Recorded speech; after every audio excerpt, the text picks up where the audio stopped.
राखों के ढेर का चपटी बहुत में खजाना कुबेर का है।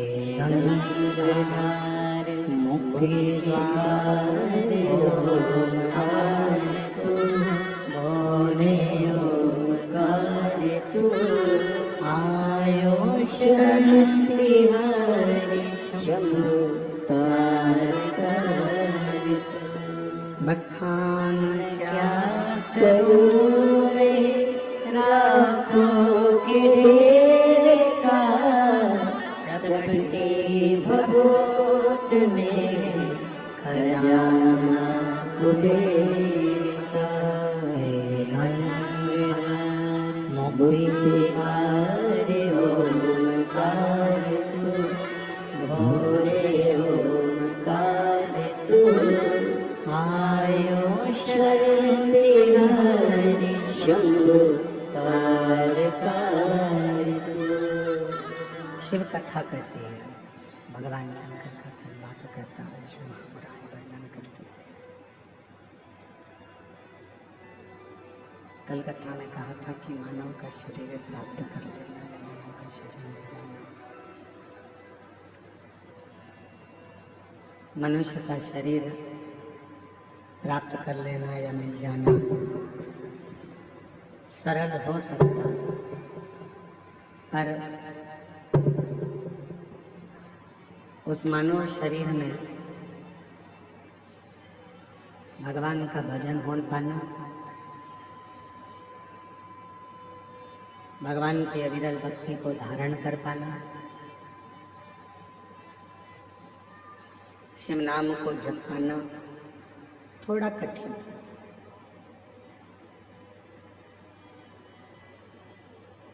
दुनिया में धन वाले बहुत होंगे,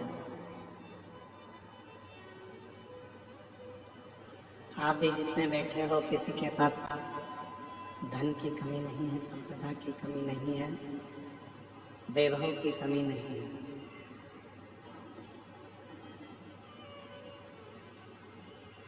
दुनिया में गाड़ी वाले भी बहुत सारे होंगे जिनके पास गाड़ियां होंगी।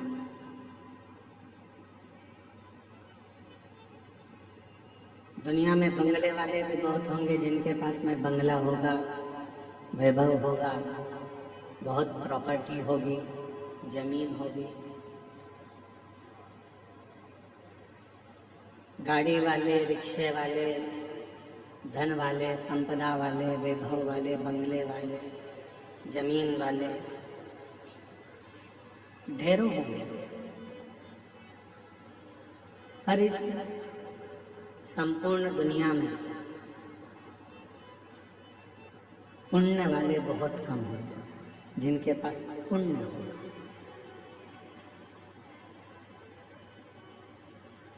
गाड़ी हो जाना बहुत बड़ी बात नहीं है,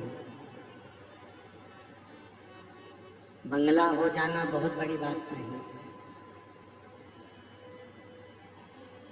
जमीन या जायदाद, प्रॉपर्टी, ये सब कुछ हो जाना बहुत बड़ी बात नहीं है, पर सबसे बड़ी बात एक ही है, पुण्य वाला हो जाना। जिसके पास में पुण्य है उसके पास में किसी चीज की कभी कमी नहीं आती। जब पुण्य छिन्न हो जाता है तो फिर कुछ नहीं हो पाता।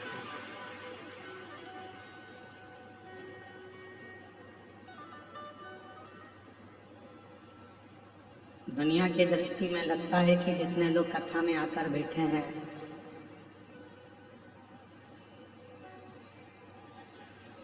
बड़े बड़े पैसे वाले लोग सोचते हैं कि कथा में तो साधारण से लोग जाकर बैठते हैं, पैसे वाला क्या करेगा कथा में जाकर,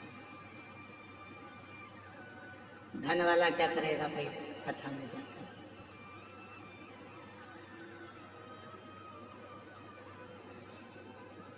खूब गाड़ी के मालिक सोचते हैं कि हमारे पास में इतनी गाड़ी है तो हम कथा में जाकर क्या करें। जिनके पास ढेरों जमीन है वो भी यही सोचते हैं कि हम कथा में जाकर क्या करें, पर उन्हें कौन समझाए। तुम्हारे पास में गाड़ी तो बहुत है, बंगले बहुत हैं, सत्ता और वैभव बहुत है, पर तुम्हारे पास में पुण्य नहीं है, इसलिए तुम कथा तक नहीं पहुंच पाए।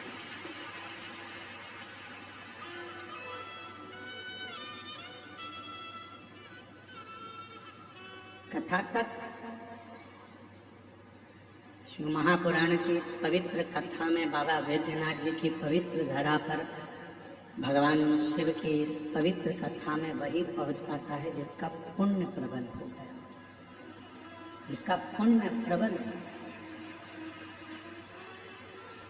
वरना कठिन है कि आप कथा तक पहुंच पाए।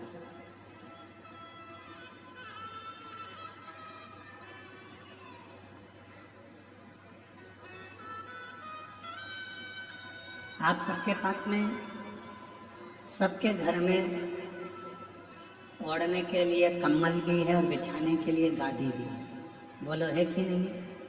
जम के बोलो, है ना? सबके घर में भोजन भी है, सबके घर में साइकिल, मोटरसाइकिल, फोर व्हीलर नहीं भी हो तो भगवान की कृपा तो इतनी है कि तुम साइकिल मोटरसाइकिल तो 15 दिन में खरीद सकते हो, इतना बाबा ने तुम्हें दिया। शिव जी की कृपा से मिल गया। गला पकड़ रहा है, खींच कर बोलना पड़ रहा है।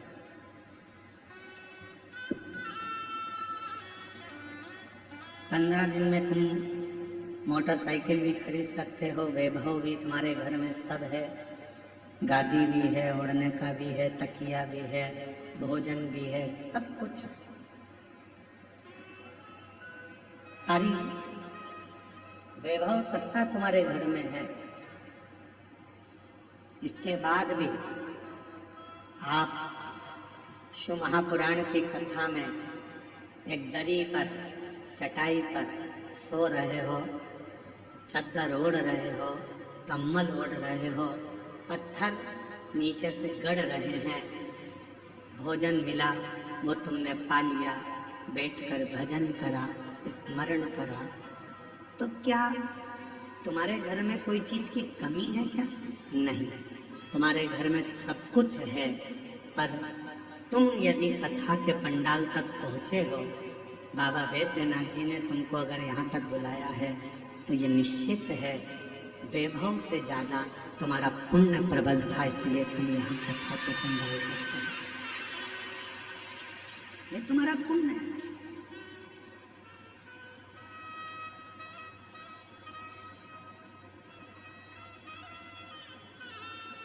और जब तक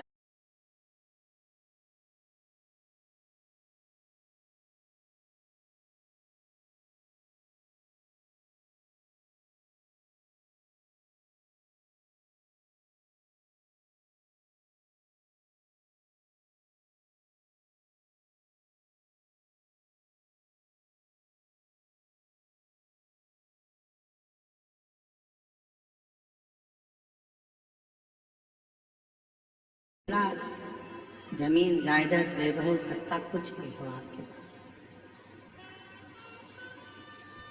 और शंभु शरणे मांगू घड़ी दुख दया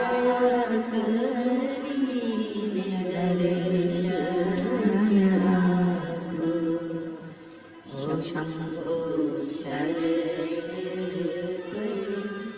मांगो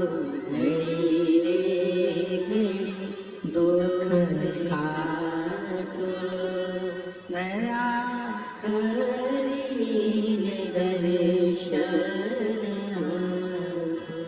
तो हो, गाड़ी तुम्हारे पास हो, बंगला तुम्हारे पास में हो, वैभव तुम्हारे पास में, सत्ता तुम्हारे पास में हो, तुम्हारे पास में जमीन हो, जायदाद हो, सब कुछ तुम्हारे पास में हो, पर इन सबसे ज़्यादा जरूरी है आपके पास में आपका पुण्य होना। पुण्य नहीं है तो फिर आपका वैभव, आपकी गाड़ी, आपका बंगला कैसे काम करना। जैसे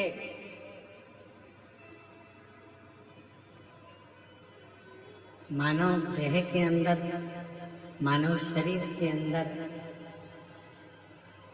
दया का होना जरूरी है, उसी तरह अपनी जिंदगी में थोड़ा सा पुण्य का होना जरूरी है।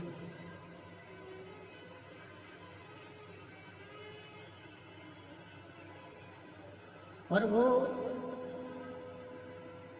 पुण्य ही हमें परमात्मा तक लेकर जाता है, वो पुण्य ही हमें सत्संग तक लेकर जाता है, वो पुण्य ही हमें सद्गुरु की शरणागति तक लेकर जाता है। एक बात, फ्लाइट में सफर करो तो वहाँ जब आप बैठ जाते हैं और फ्लाइट उड़ने वाली रहती है, तब वो दीदियाँ कहती हैं कि सीट बेल्ट बांध लीजिए।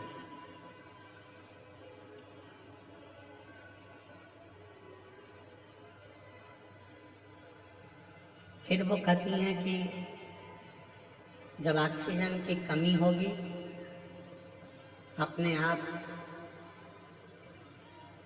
ऑक्सीजन लेने के लिए कैप नीचे आएगा, आप उसको लगा लीजिए।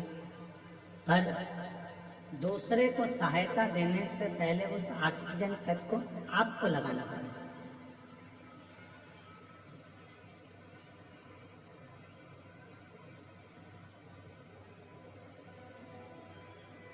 आवाज नहीं आ रही है क्या? उस ऑक्सीजन कैप को पहले अपने को लगाना है, फिर दूसरे की सहायता करना है। डिले कम कर दो, गूंज रहा है तुम लोग। पहले ऑक्सीजन कैप अपने को लगाना है, फिर दूसरे को सहायता करना है। शिव महापुराण की कथा भी यही कह रही है। भगवान शंकर का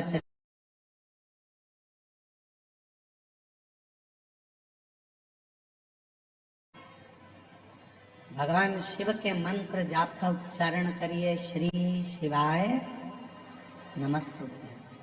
पहले स्वयं भगवान के मंदिर में एक लोटा जल चढ़ाना प्रारंभ करिए, शिवलिंग तक पहुंचना प्रारंभ करिए। पहले स्वयं भगवान की अविरल भक्ति को प्राप्त करने का प्रयास करिए। पहले स्वयं शिव महापुराण की कथा तक पहुंचने का प्रयास करिए।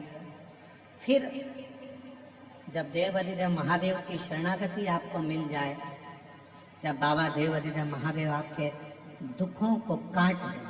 हम तो यहाँ तक कहते हैं लोगों से कि आप सीहोर कुबरेश्वर धाम आ रहे हो तो वहाँ ऐसे मत आओ। पहले आप अपने घर के पास में जो शंकर जी का मंदिर है वहाँ जल चढ़ाना प्रारंभ करो और बाबा से प्रार्थना करना चालू करो कि मेरा ये दुख काटो। जिस दिन बाबा तुम्हारा दुख काट दे, फिर उसके बाद तुम कुबरेश्वर धाम आओ और बाबा का भजन करो।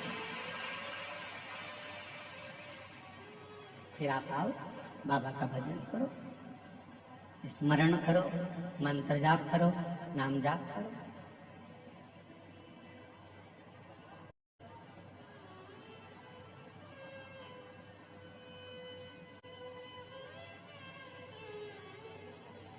आपकी और हमारी आदत क्या है?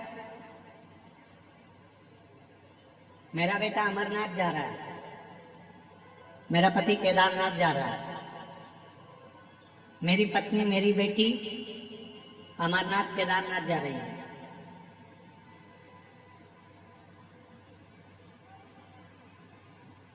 फिर उस बेटा बेटी से पूछो, क्यों तुम अपने घर के पास में कभी नजदीक वाले शंकर जी के मंदिर गए हो?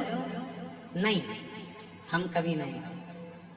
अब ईमानदारी से बोलो, जब तुम पास में शंकर जी का शिवालय है, पास में शंकर जी का मंदिर है, वहां एक लोटा जल चढ़ाने नहीं गए और केदारनाथ और अमरनाथ में भगवान को ढूंढने जाओगे तो बाबा भोलेनाथ मिलेगा? और हमारी बात बिल्कुल मत मानो, बिल्कुल हमारी बात मानने की जरूरत नहीं है। आप तो महाभारत का चरित्र देखिए। महाभारत के चरित्र में जब युधिष्ठिर, नकुल, सहदेव, अर्जुन, भीम सब भगवान कृष्ण के सामने हाथ जोड़कर खड़े हो गए और कह दिया कि हमारा तो पूरा वैभव चलेगा,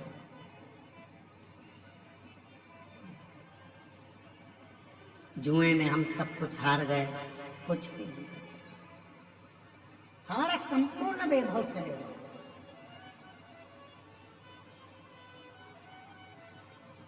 जुए में हम सब कुछ हार चुके हैं, हमारे पास में कुछ नहीं, कुछ भी। इस पर्दे को खोल दो ना थोड़ा सा, तो लोग कम से कम पीछे से देख लेंगे क्या दिक्कत है।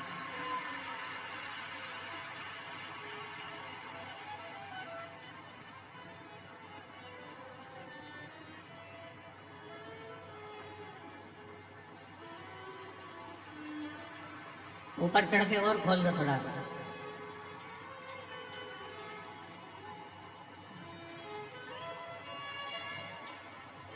और निवेदन है कि वहां कोई खड़ा नहीं रहेगा, नीचे बैठ के सब सुनना और चुप रहकर सुनना।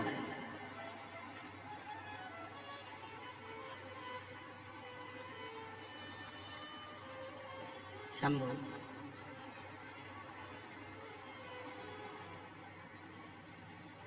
आप हमारी बात को ना मानकर आप तो महाभारत का चरित्र लेकर आओ।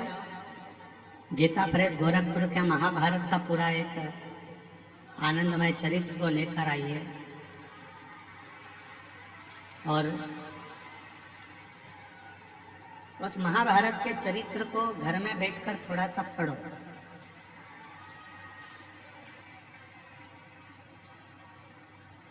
और जब आप महाभारत के चरित्र को पढ़ेंगे, अध्ययन करेंगे, उसका स्मरण करेंगे, तो उसमें मिलेगा कि भगवान कृष्ण के पास जाकर पांडव हाथ जोड़कर कहते हैं कि अब हमारे पास कुछ भी नहीं बचा, अब हमारे पास में कुछ भी नहीं, हमारा पूरा वैभव चले गया, हमारा पूरा धन चले गया, हमारी पूरी सत्ता चली गई, हमारा पूरा संपदा चली गई, हम जुए में सब कुछ हार चुके हैं, हमारे पास कुछ भी नहीं बचा, कुछ भी।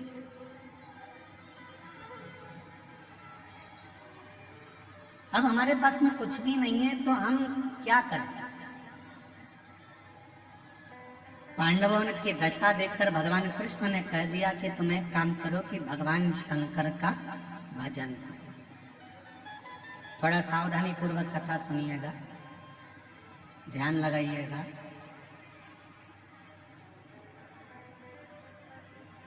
कथा में आपका ध्यान रहे।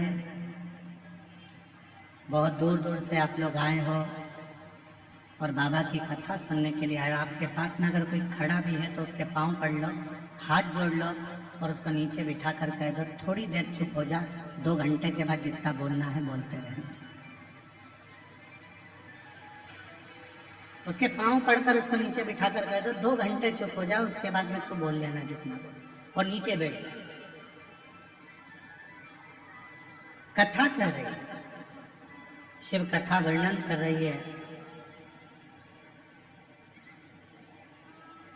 पांडव विनय कर रहे हैं, हम क्या करें? महाभारत का वन पर्व कर रहा है। भगवान कृष्ण ने कह दिया कि तुम शिव की आराधना करो, भगवान शंकर की साधना करो। शिव की आराधना, हाँ। भगवान शंकर की साधना, हाँ। इतने में भीम ने कहा कि एक काम करते हैं, अगर शिव जी की ही आराधना करना है, साधना करना है, और शंकर भगवान यदि हमें सब कुछ दे सकते हैं तो हम सीधे कैलाश पर चले जाते हैं और हम सीधे कैलाश पर जाएंगे और कैलाश पर जाकर हम भगवान शंकर की आराधना करेंगे, साधना करेंगे, तब तो भगवान शंकर हम पर प्रसन्न हो जाएंगे, और शिव जी अगर हम पर प्रसन्न हो गए तो भगवान शंकर हमको वापिस सब कुछ दे देंगे। तो एक काम करते हैं कि हम सीधे कैलाश चले जाएं और हम कैलाश जाकर कैलाश में पहुंचकर भगवान शिव की आराधना साधना करते, सीधे कैलाश। अब जरा चरित्र पर ध्यान देना कि भगवान कृष्ण खुद कह रहे हैं कि भीम, जाने को तो तुम कैलाश जा सकते हो, जाने को तुम कैलाश पहुंच सकते हो, जाने को तुम कैलाश जा सकते हो, और कैलाश पर जाकर शिव जी का भजन कर सकते हो, शंकर जी का स्मरण कर सकते हो, शिव की भक्ति कर सकते हो, मना नहीं। पर हम जानते हैं तुम सीधे अगर कैलाश तक पहुंच भी गए, मालूम पड़े मुख्यमंत्री के दरवाजे तक पहुंच भी गए, प्रधानमंत्री के दरवाजे तक, राष्ट्रपति के दरवाजे तक पहुंच भी गए, और वहां जाकर खड़े होकर तुम आवाज लगा रहे हो कि भैया जाकर बोलो मैं आया हूं, तो द्वारपाल पूछेंगे तुम कौन हो? तो कहा कि बस जाकर कह दो कि मैं आया हूं, मेरा नाम लेकर बोल दो कि मैं आया। पहचान ही नहीं है तुम्हारी, जानते ही नहीं हो तुम।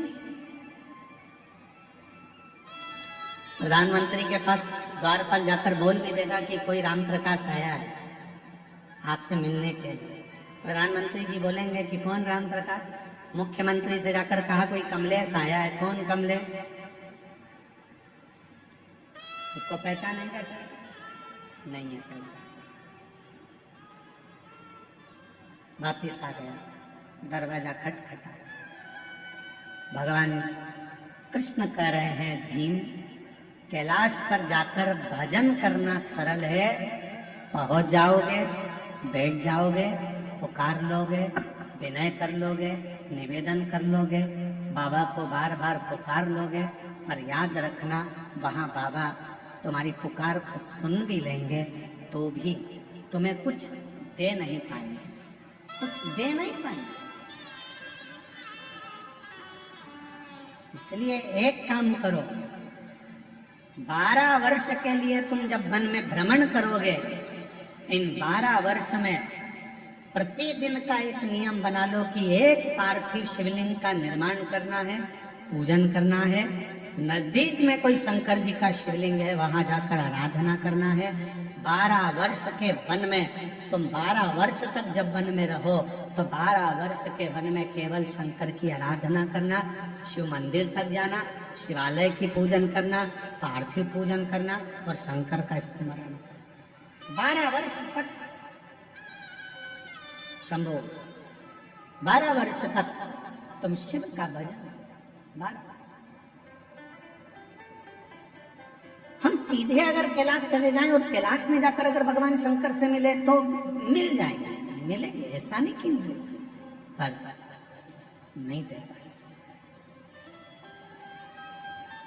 नहीं दे पाए।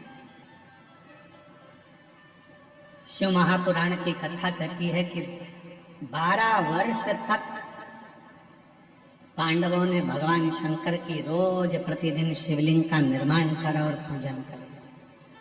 एक समय ऐसा आ गया कि भीम के मन में आया कि नियम सबने लिया है तो थोड़ी सी मैं जरा हंसी उड़ा लूं, और भीम ने क्या करा, एक पेड़ को काटकर उसकी जड़ को लिया, जड़ को गोल घुमाकर एक जगह पर रख दिया और अर्जुन से जाकर कह दिया कि ये शंकर का शिवलिंग है और तू पूजन कर।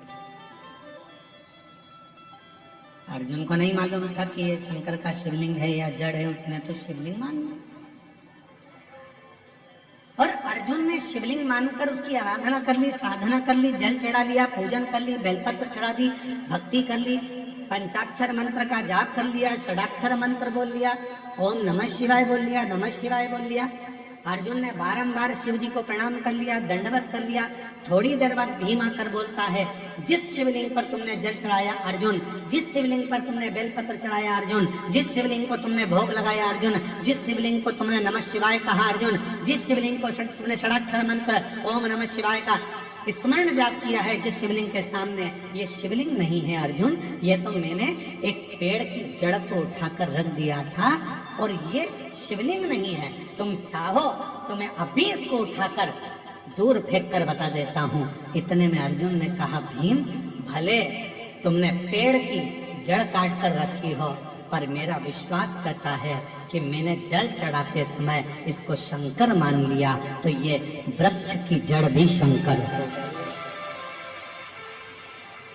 ये वृक्ष की जड़ भी शंकर हो गई है, शिव हो गया है, इसमें शंकर का अंश विराजमान हो गया है। अब ये शिव हो गया, अब तुम इसे उठा नहीं सकते। भीम ने कहा, मैं लेकर आया हूं, और यदि मैं लेकर आया हूं तो मैं इसको उठा सकता। अब भीम अर्जुन से कहता है, देखो मैं अभी उठाकर बताता हूँ।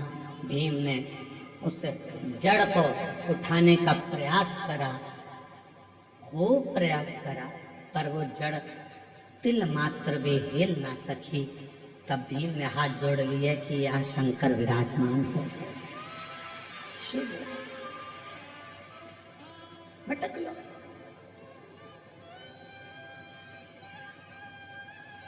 शिव थोड़ी परीक्षा लेते हैं।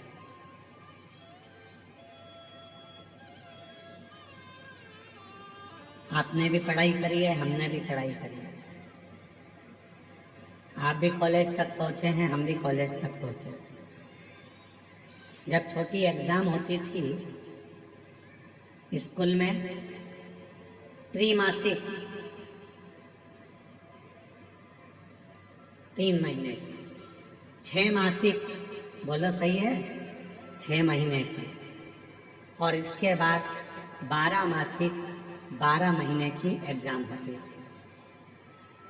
परीक्षा होती थी।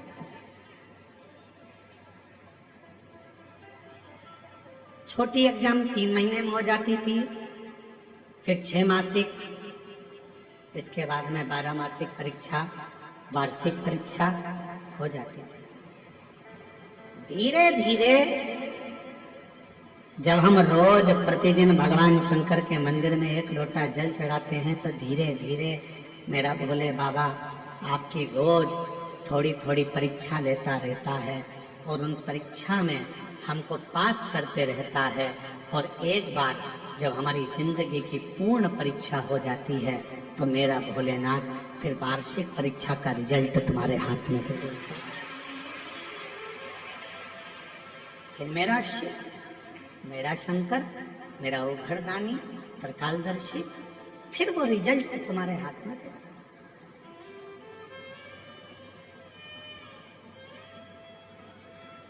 अब आप डायरेक्ट अगर 12 मासिक परीक्षा में बैठ रहे हो तो हो सकता है सप्लीमेंट्री आ जाए। डायरेक्ट 12 मासिक की परीक्षा में बैठ रहे हो तो हो सकता है कि आप फेल हो जाए, सप्लीमेंट्री आ जाए। पर धीरे धीरे यदि आपने त्रैमासिक दी, तो तुमको उसमें ये ज्ञात हो गया कि परीक्षा कैसे होती है, बैठना कैसे चाहिए, लिखना कितना चाहिए, कितने प्रश्न भरना चाहिए, कैसे क्वेश्चन आएंगे, उत्तर कैसे लिखना है। 6 मासी परीक्षा में और सीख गए, 12 मासी में तुम पूरा सीख गए, और परीक्षा देकर उत्तीर्ण होकर तुम आगे बढ़ गए। शिव पुराण कर रही है। कई लोग कहते हैं कि केदारनाथ गए, अमरनाथ गए, फिर उनसे पूछा कि तुम अपने घर के नजदीक में कोई शंकर जी के मंदिर जाते हो, घर के नजदीक में शंकर के शिवालय तक जाते हो, घर के नजदीक में तुम 1 लोटा जल चढ़ाने जाते हो? तो कहा नहीं, हम सीधे अमरनाथ आए हैं, हम सीधे केदारनाथ आए हैं। तो याद रखना, तुम जा जरूर जाए, तुम पहुंच जरूर रहे हो, पर मेरा भोले बाबा वहां तुम्हें मिलने वाला नहीं है। तुम मात्र वहां तक जाओगे, दर्शन करोगे, आ जाओ, प्राप्ति नहीं हो। प्रतिदिन चढ़, एक पत्र अच्छा है।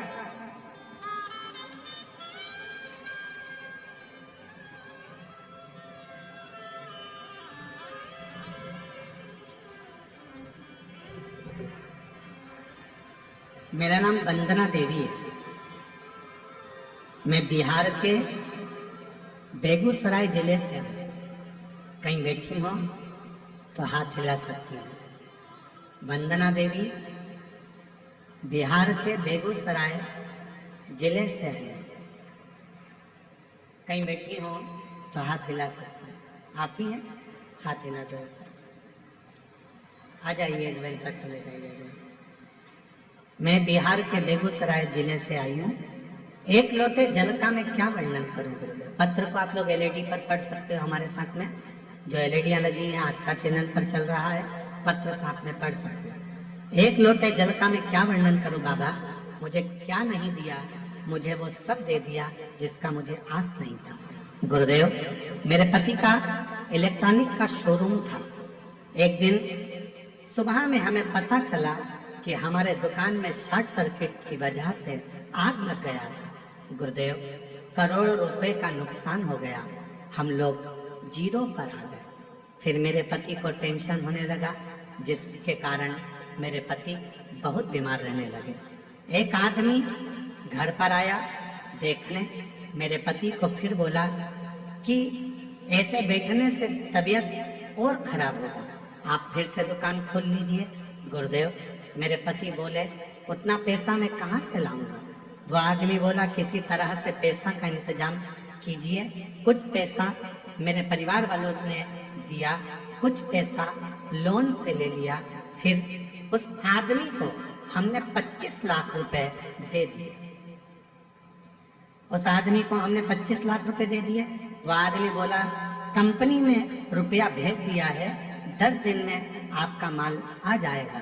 गुरुदेव, मेरे पति ने तब तक दुकान तैयार कर लिया, ना ही माल आया ना ही पैसा आया, और पता चला कि वो मोबाइल ऑफ कर कर फ्रॉड निकला और उसने पूरा पैसा ले लिया। अब 25 लाख भी चले गए, जो दूसरों से मांगे थे, लोन पर लिए थे, वो भी चले गए। गुरुदेव, मेरे पति टेंशन में बीपी बढ़ गया, शुगर बढ़ गया और उनको लकवा मार गया। मेरे पति को पैरालिसिस हो गया, लकवा मार गया। गुरुदेव, दिन भर रोती, पति उठ नहीं पाता, चल नहीं पाता, दुकान में आग लग गई, 25 लाख रुपए कोई फ्रॉड कर ले गया, पूरा पति का शरीर बेकार हो गया। बीपी की गोली खाता रहते, पति पलंग पर पड़े रहते, क्या करता। तभी मन में आया कि पति, मैं और बच्चे सब आत्महत्या कर लें, और ऐसा विचार कर कर आत्महत्या का विचार करा। उसी समय पर बस रात को करने वाले थे कि सुबह के समय पर टीवी चालू करी और उस टीवी पर आपकी कथा आ रही थी। उस कथा में आपने कह दिया एक लोटा जल सारी समस्या का हल, बस वो सुन लो। गुरुदेव, वो सुनकर उसी क्षण शंकर जी के मंदिर में जाकर खूब रोई, एक लोटा जल चढ़ाया, घर आई। इतनी देर में पास की दीदी, मैं उनको देवरानी कहती थी, वो आई, उन्होंने बताया सीहोर वाला महाराज कथा है, पशुपति नाथ का व्रत कर, अगर पशुपति व्रत करा तो निश्चित है बाबा सुनेगा। मैंने पशुपति नाथ का व्रत किया, पड़ोसी से थोड़ा सा पैसा मांगकर मैं सीहोर चली गई। सीहोर में जाकर वहां कंकर की पूजन करी, कंकर उठाकर लेकर आ गई। जिस दिन से कंकर लाई उस दिन से उसकी पूजन करने लगी, कुबेरेश्वर बाबा को नमन करने लगी, श्री शिवाय नमस्तुभ्यम बोलने लगी। 2 बार पशुपति व्रत करा, बाबा ने ऐसी कृपा करी कि मेरे पति को एक व्यापारी ने उधार में माल दिया और बाबा की कृपा से मेरा शोरूम वापस भरा गया। धीरे धीरे मेरी की तबीयत ठीक हो गई। बाबा की ऐसी कृपा हुई कि जो गया था, मेरे बाबा की कृपा से आज बाबा ने फिर करोड़पति बना दिया। ये शिव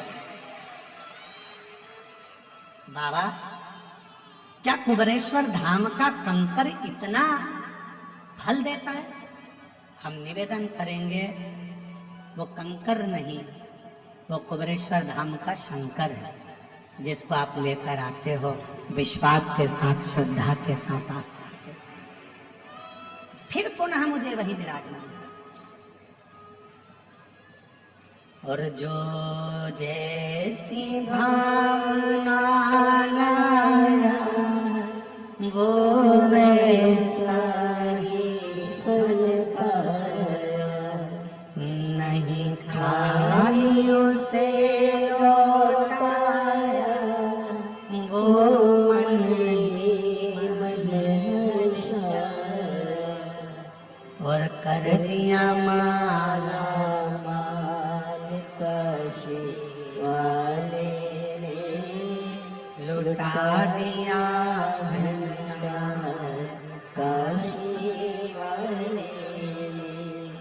लुटा दिया भंडार काशी वाले, कर दिया माला मान काशी वाले।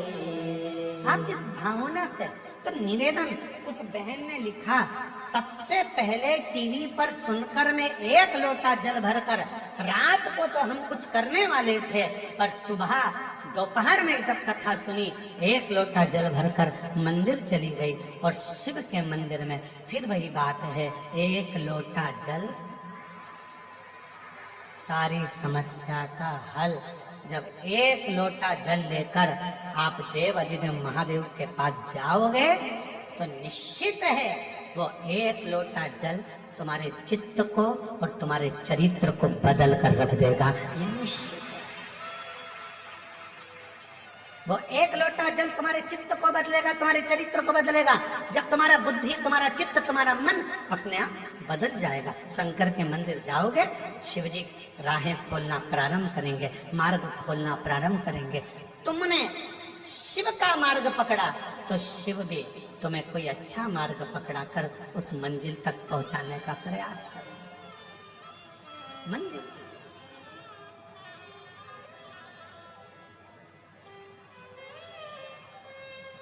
इसीलिए आपको कथा में कहा था,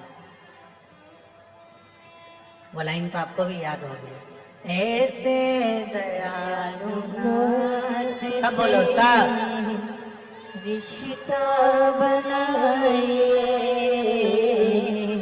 ऐसे दयालु नाथ से रिश्ता बनाइए, मिलता रहेगा आपको जो कुछ भी चाहिए, मिलता रहेगा आपको जो कुछ भी चाहिए। ऐसा करिश्मा होगा जो हुआ कभी नहीं, ऐसा करिश्मा होगा जो हुआ कभी नहीं। मांगा है भोलेनाथ से वरदान एक ही, मांगा है भोलेनाथ से, बोलो बोलो, वरदान एक ही, मांगा है भोलेनाथ से वरदान एक ही, मांगा है भोलेनाथ से वरदान एक ही। तेरी कृपा बनी रहे जब तक है जिंदगी, तेरी दया बनी रहे जब तक है जिंदगी, जब तक ये शरीर है। ऐसी कृपा तुम्हारी हो। शिव के मंदिर अमरनाथ जाओ, केदारनाथ जाओ, सोमनाथ जाओ, चाहे काशी जाओ, चाहे वैद्यनाथ जाओ, चाहे तुम्हारी मर्जी पड़े कुबरेश्वर धाम जाओ, पर निवेदन है उसके पहले अपने घर के पास में जो शंकर का मंदिर है वहां जाना प्रारंभ करो। जिस दिन तुम वैद्यनाथ, केदारनाथ, कुबरेश्वर जाओगे उस दिन भोले बाबा तुम्हारे स्वागत में राहें बिछाकर, नयन बिछाकर खड़े रहेंगे। आप जाओ तो जानना पहचान, जम के बोलो जरा, तू मेरा मेहमान। हम तो पहचानते ही नहीं है, तुम गए सीधे पहुंच गए, आओ। और तुम जाते से कह रहे तुम्हारे पास में जो माता बैठी है और तुमसे कह रहे तुम्हारे पास में जो महिला बैठी है वो कह मैं तो तुम्हारी समधन हूँ। अब इतने में बोले तू मेरी समधन कैसी, जरा बता तो जरा। फिर वो रिश्तेदारी बताए, समधन ऐसी बनी, वैसी बनी, वैसी बनी, वैसी बनी। तो इतने में पड़ोसन ने कह दिया चूल्हा में जाए ऐसी समधन। क्या करना हमको ऐसी समधन का? अरे रिश्ता तो ठीक बनाओ। रिश्तेदारी तो ठीक करो। कोई बड़ी बीमारी हो जाती है और बड़े शहर में जाकर इलाज कराते हो तो पहले उससे पहले बड़ा शहर का डॉक्टर कहता है कि तुमने पहले कहाँ कहाँ दिखाया वो बताओ। बोलो सही है कि गलत है? पहले बताओ कहाँ कहाँ दिखाया, फाइल लाओ, फिर तुम फाइल लाओगे। साहब हमने ये बेगूसराय दिखाया था, फिर हम पटना गए, फिर पटना के बाद हम यहाँ दिल्ली आए हैं, अब ये दिल्ली में आपको दिखा रहे हैं, फिर दिल्ली में अगर काम नहीं होता मुंबई जाएंगे, मुंबई में दिखाएंगे।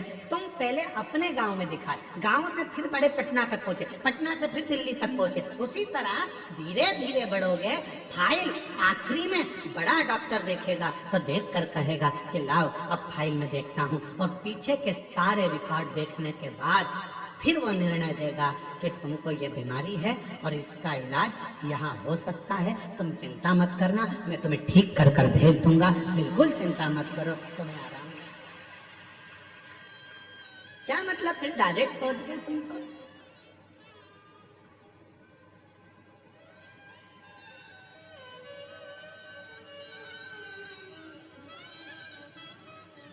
बिहार के कितने लोग बैठे? बिहार के हाथ उठाओ जरा। वो धर लो दादा, धर लो, वापिस धर लो, तुम तो वापिस वापिस। झारखंड के कितने बैठे? जरा हाथ उठाओ। अरे तुम भी रख लो, नीचे रख लो, तुम धरो नीचे, वापिस। अच्छा ये बात बताओ कि चुनाव करके डायरेक्ट आ गए हो क्या? अब वोटिंग डाले और चल दिए यहाँ। अब वोट डाला आप लोगों ने, सबने डाला वोट, तो आधार कार्ड लेके डायरेक्ट मशीन पे पहुंच गए क्या? जम के तो बोलो। नहीं, पहले आधार कार्ड बाहर वाले को दिखाया, बाहर वाले ने फिर अंदर वाले को, एक टेबल पे गए, फिर दूसरे वाले के पास, बोलो बोलो सही है, दूसरे वाले के पास, फिर तीसरे वाले के पास गए, फिर मैं निशान लगाया, निशान लगाने के बाद फिर तुम्हें अंदर भेजा, फिर जाकर तुमने मशीन का खटका दबाया। अगर तुम डायरेक्ट पहुंच जाते तो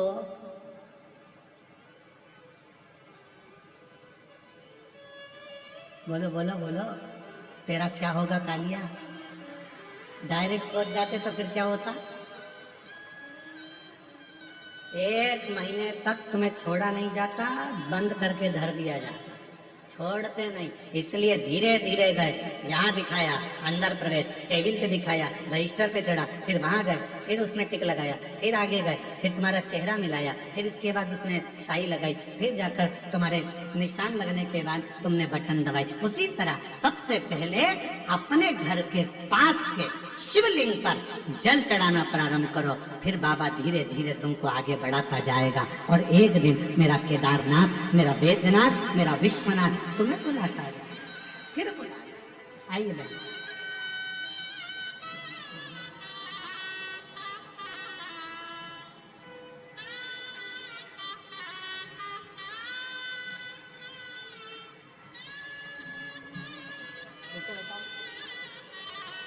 ऐसे दयालु नाथ से रिश्ता बनाए। पूरा इलेक्ट्रॉनिक का शोरूम जल गया था। एक व्यक्ति आया, उसने कहा कि 25 लाख का मैं माल भर दूंगा। परिवार से मांग कर और लोन लेकर 25 लाख दिए, वो लेकर चले गया, मोबाइल बंद कर लिया। दर दर भटकती रही, पति पूरा शरीर पैरालिसिस में हो गया, पलंग पर गिर गया। तब विचार करा कि अब शरीर छोड़ दें पूरे घर के लोग। रात को प्लान था, सवेरे शंकर के मंदिर कथा सुनकर चली गई, और बाबा ने ऐसा हाथ पकड़ा कि आज बाबा ने वापिस जहीं पर थी वहीं पर ले जाकर देखा। ऐसे दयालु नाथ से रिश्ता बनाए।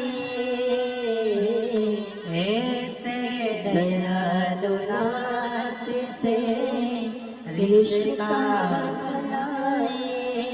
बाबा की जब कृपा हो, करुणा हो, उदारता, धीरे धीरे चलो। पहले शिव जी के मंदिर जाना चलो चालू करो, शंकर के मंदिर में 1 लोटा जल चढ़ाना प्रारंभ करो, फिर बाबा परीक्षा लेगा, फिर धीरे धीरे आगे बढ़ाएगा, और बढ़ाते बढ़ाते बढ़ाते बढ़ाते एक दिन तुम्हारा दुख, तुम्हारी तकलीफ, तुम्हारा कष्ट धीरे धीरे काटना प्रारंभ करेगा। अभी हमारे वो श्री रमेश रेखा ठकराल जी, मोना ठकराल जी, नरवाना हरियाणा से मुख्य यजमान। मोना जी अभी जब यहाँ पूजन करने आई थी तो ये बेटी कह रही थी, गुरुजी बाबा वैद्यनाथ जी से इतना जरूर कह देना हमारी तरफ से कि जब फरवरी में कुबेरेश्वर धाम पर रुद्राक्षोत्सव हो तो हमको वापिस जजमान बनाते, ऐसी बाबा से प्रार्थना करना। बना दिया, बधाई हो आपको।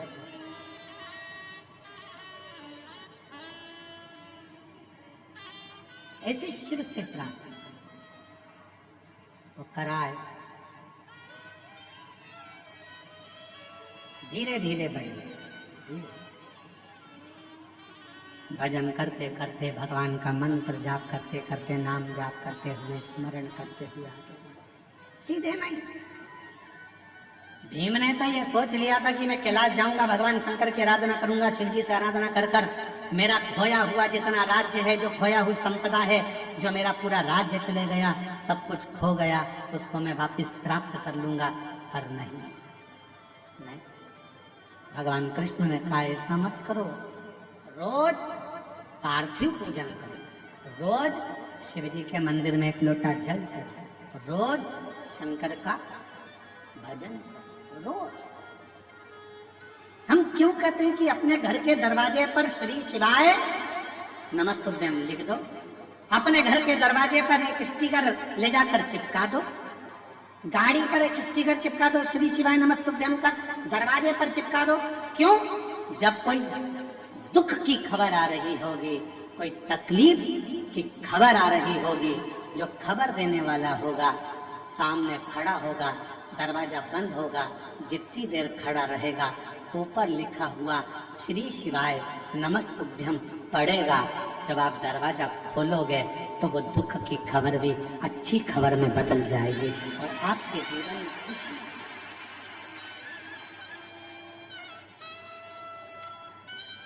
शंभो प्रयास करें।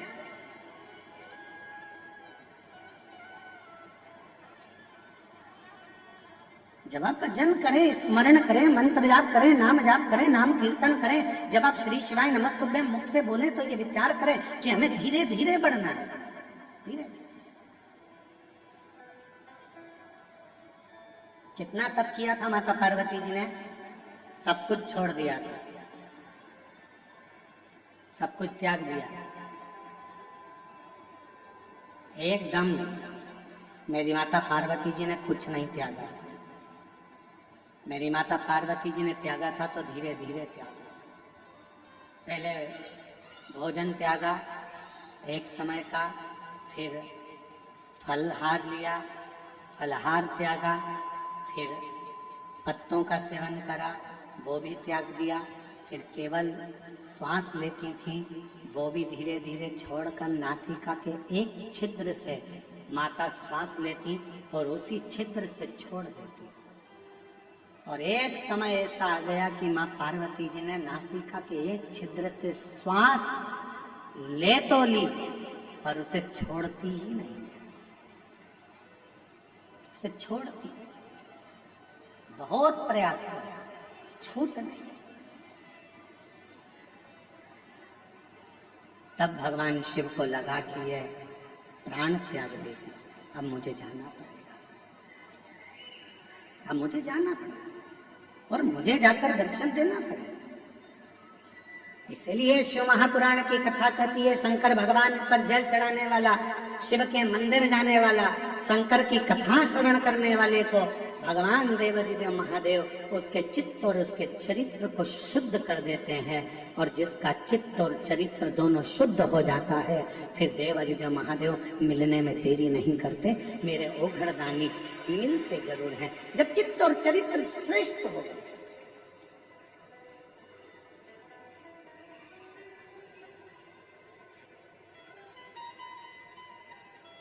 हम आपसे एक बात पूछे, जरा उत्तर दीजिए। आप में से कितनी माताएं जो अपने बेटे से कहती है बेटा मोबाइल देख ले? कोई बोलता है अपने बच्चे से कि मोबाइल देखो?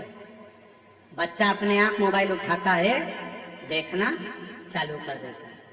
आप में से कोई माता ऐसी है जो अपने बच्चे से बोलती है बेटा पान की दुकान पे जाके खड़ा हो जा? कोई माँ अपने बच्चे को नहीं कहती कि पान की दुकान पर खड़े हो जा। कोई माँ अपने बच्चे से कहती है कि तू मदिरा की दुकान चले जा। कोई माँ अपने बच्चे को मदिरा की दुकान नहीं भेजती। कोई माँ अपने बच्चे से कहती है कि तू पढ़ाई मत कर। कोई माँ अपने बच्चे से ये नहीं कहती कि तू पढ़ाई मत कर। कोई माँ ये नहीं कहती अपने बच्चे से कि तू अपने दोस्त के साथ खेलने जा। कभी माँ नहीं कहती। माँ नहीं कहती, उसके बाद भी बच्चा अपने दोस्त के साथ खेलने जाता है। माँ नहीं कहती तो भी बच्चा मोबाइल चलाता है। माँ नहीं कहती, उसके बाद भी बच्चा गलत दुकान पर जाकर खड़ा हो जाता है। माँ नहीं कहती तो भी बच्चा गलत संगत में पड़ जाता है। तो फिर विचार करिए, तुमने नहीं कहा, उसके बाद भी गलत जगह पर ये बच्चा क्यों जा रहा है? ये बच्चा गलत क्यों कर रहा है? क्यों कर रहा है? तुमने बोला नहीं तो भी गलत काम कर रहा है, गलत संगत की ओर जा रहा है, गलत मार्ग की ओर जा रहा है। कारण क्या है? मतलब आपके घर के संस्कार उस बच्चे पर प्रभाव नहीं दे पा रहे हैं। आपके घर के संस्कार उस बच्चे को कम पड़ रहे हैं, इसलिए दूसरे की विसंगति उस बच्चे को बर्बाद करने में लग गई। दूसरे की विसंगति अपने में ही पड़ी। बिना बोले बच्चा मोबाइल चला रहा है, बिना बोले बच्चा दोस्तों के साथ घूम रहा है, बिना बोले बच्चा रात को 10-10, 11-11 बजे तक आ रहा है, बिना बोले बच्चा मदिरा पान कर रहा है, बिना बोले बच्चा तंबाकू खा रहा है। खुशी तब मनाना जब बिना बोले तुम्हारा बच्चा एक लोटा जल भरकर शंकर के मंदिर जाना चालू कर दे, तब समझना कि हमारे संस्कार पोषित हुए। तब जाने हमारे संस्कार श्रेष्ठ हुए।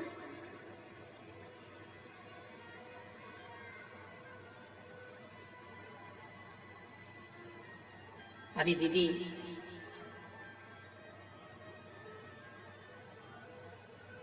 अयोध्या से पधारी दीदी गौरांगी जी कह रही थी अपने संबोधन में कि मेरे भी माता पिता हैं और मैं भी एक माता पिता की बेटी हूं।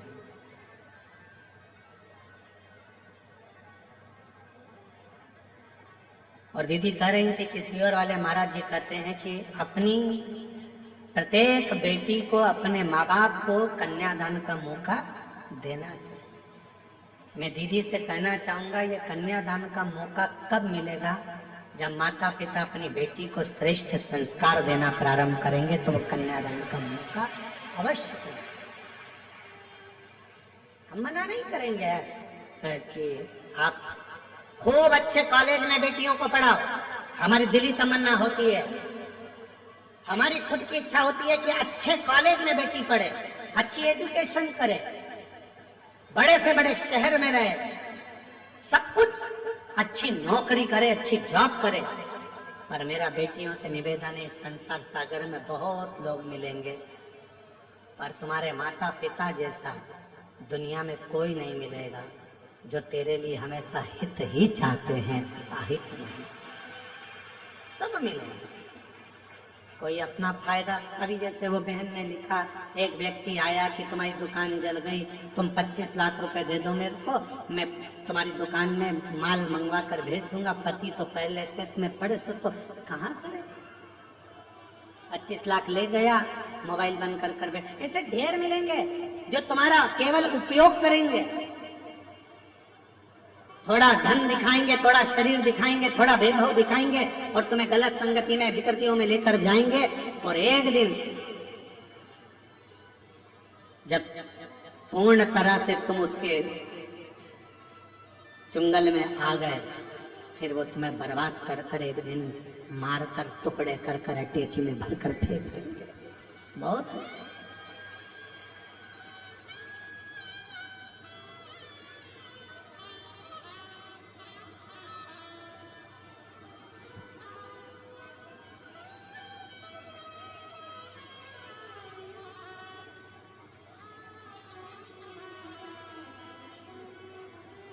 जब कोई कहता है ना कि वो मुझसे बहुत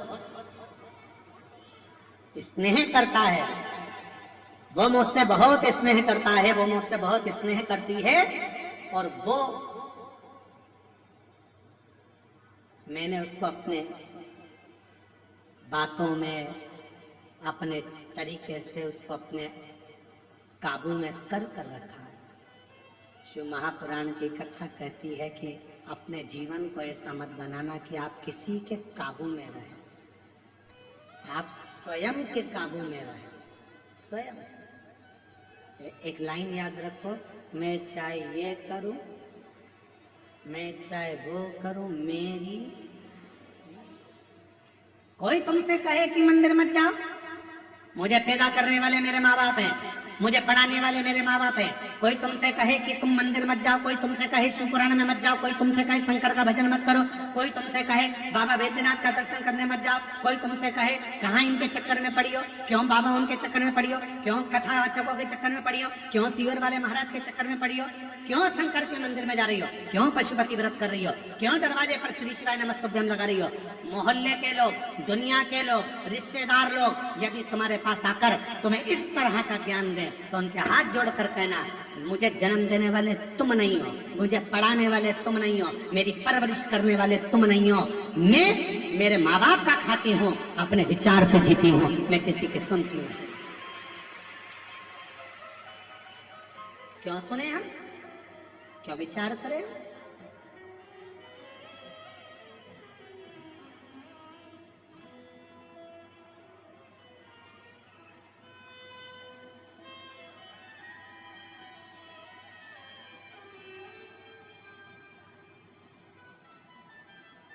क्यों विचार करें हम इस चीज का?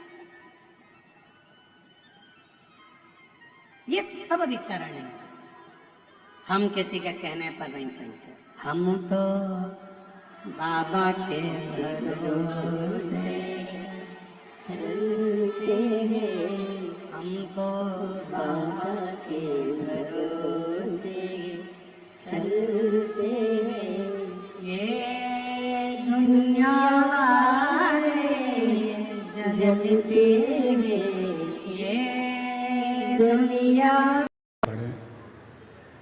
बाबा के मंदिर जाकर एक बड़ा सुंदर शिव परीक्षा हो गई। अभी आपको कथा में कहा जैसे 3 महीने की परीक्षा होती है, 6 महीने की परीक्षा होती है, फिर वार्षिक परीक्षा होती है, उसी तरह बाबा परीक्षा जरूर लेते हैं। जब आप भगवान शंकर के मंदिर जाना चालू कर देंगे, शिव जी को जल चढ़ाना प्रारंभ कर देंगे, शंकर का भजन करना प्रारंभ कर देंगे, श्री शिवाय नमस्तुभ्यम बोलना प्रारंभ कर देंगे, तो धीरे धीरे बाबा परीक्षा लेकर हमारे को पास करना प्रारंभ कर देंगे। पास एक कथा आती शिव महापुराण में, राजा भद्रायु।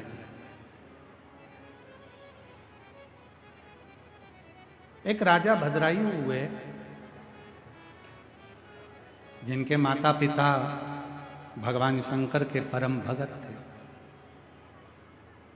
पर पूर्व के कर्म के अनुसार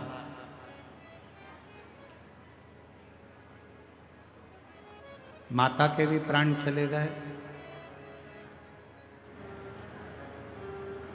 और सब कुछ नष्ट हो गया। कोई पूर्व का कर्म हमारा होता है जिसके कारण बस मिलता तो बहुत है, परंतु हम उसको सत मार्ग में नहीं लगा पाते और जिसके कारण बस हमारा धन गलत मार्ग की ओर चला जाता है, पूर्व के कर्म के अनुसार। और कभी कभी ऐसा होता है कि कोई अच्छा कर्म हमारी जिंदगी का होता है जिस कर्म के कारण बस हमारा जीवन सार्थक हो जाता है।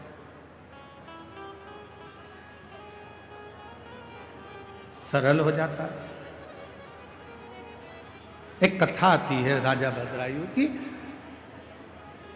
राजा भद्रायु ने भगवान शिव की आराधना करी, साधना करी, क्योंकि माता पिता के जो संस्कार थे वो राजा भद्रायु के पास में थे।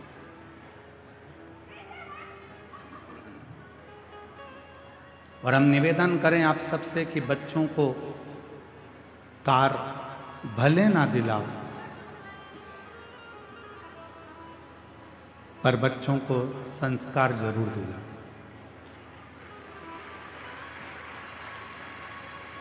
हो सकता है कि कार दिलाओगे और एक दिन बच्चा बेचकर खा जाए, वो कार तुम्हारी समाप्त हो जाए, पर निवेदन है यदि श्रेष्ठ संस्कार बच्चे में होंगे तो वो हमारे जीवन को सार्थक जरूर करें। श्रेष्ठ संस्कार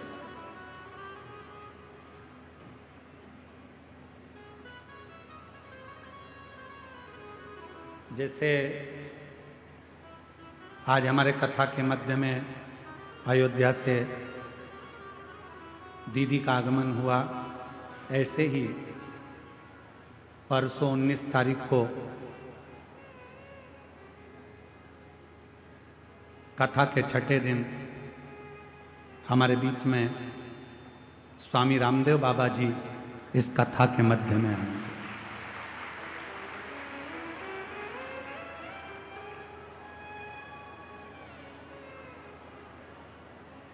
परसों 19 तारीख को स्वामी रामदेव बाबा जी कथा के बीच में आएंगे। साथ ही आस्था चैनल के सीईओ माननीय प्रमोद जोशी जी साथ में आएंगे और स्वामी जी के ही कार्य को निरंतर रूपांतरित करने वाले, जिन्होंने इस देवघर की कथा को बहुत सभी से मिलकर साध कर इस कथा को देवघर में अग्रण्य भाव में करवाया, ऐसे के तिजारावाल बालाजी वो भी इस पवित्र कथा में पहुंचेंगे और बाबा की इस नगरी में संतों का एक आनंद इस कथा का रसतत्व ग्रहण करेंगे। तो ये शिव कथा कर रही है, भगवान शंकर का चरित्र कर रहा है, शिव महापुराण की कथा कर रही है। एक भद्रायु नाम के राजा हुए और वो भद्रायु नाम के जो राजा थे वो भगवान शंकर के परम उपासक, परम उपासक। शिव की साधना करना, शिव की भक्ति करना, भजन करना, स्मरण करना। उनकी धर्मपत्नी का नाम था कीर्ति मालिनी।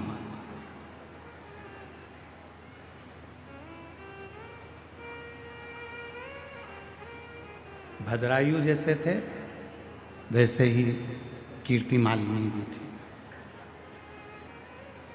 वैसी ही कीर्ति मालिनी।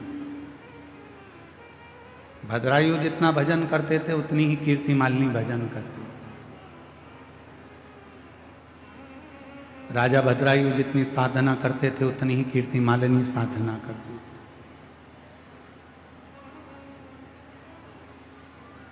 अभी आपको कथा में कहा कि भगवान जिसको अपना बनाना चाहते हैं, भगवान जिसको बहुत कुछ देना चाहते हैं, भगवान जिसकी गोदी में खुशियां प्रदान करना चाहते हैं, उसकी परीक्षा जरूर है। भगवान उसकी परीक्षा लिए बिगड़ नहीं रहते, परीक्षा जरूर लेते। और बाबा देव अधिदेव महादेव ने परीक्षा ली, किसके कहने पर?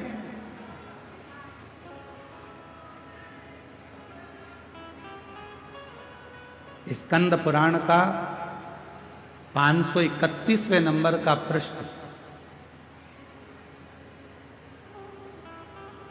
राजा भद्रायु की कथा का बड़ा सुंदर वर्णन करता है और शिव महापुराण भी राजा भद्रायु की कथा का वर्णन करता है। शिव पुराण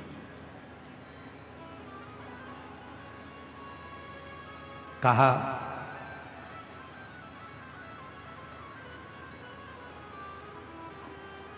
एक बार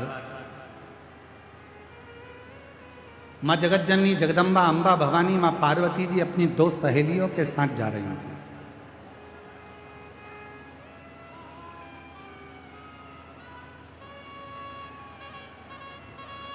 इतने में माता पार्वती जी ने राजा भद्रायु की पत्नी को कीर्ति मालिनी को देखा।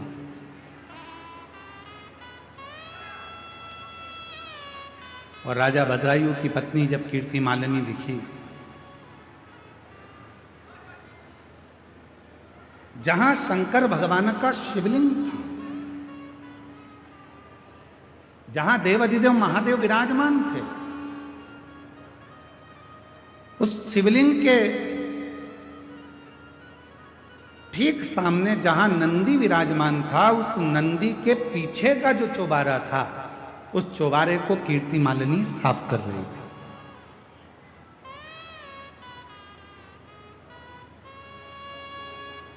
पार्वती जी की दृष्टि चली गई और मां जगत जननी जगदम्बा अम्बा भवानी ने,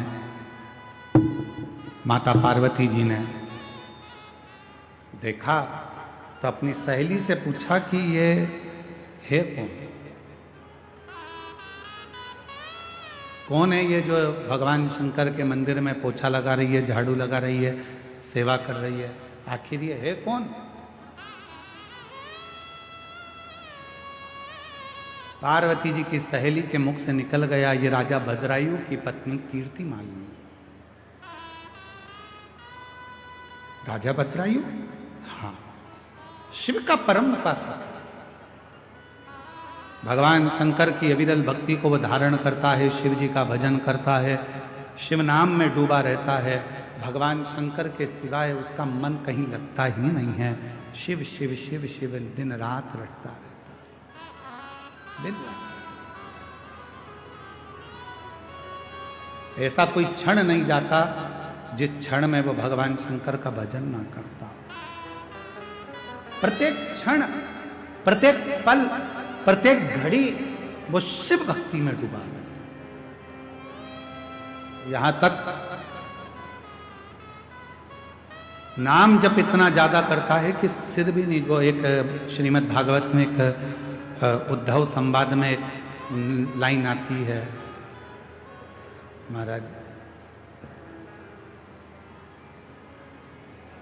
सर झुकाने की फुर्सत नहीं है, ऐसी एक लाइन उद्धव चरित्र में कथाकार बड़ी सुंदर उसको गाते हैं। यहाँ दम दम होती है पूजा, सर झुकाने की फुर्सत नहीं है, ये तो प्रेम की बात है। तो धीरे आ रहा है, सर झुकाने की फुर्सत नहीं है, ये तो प्रेम की बात है। तो बंदगी तेरे बस की नहीं है।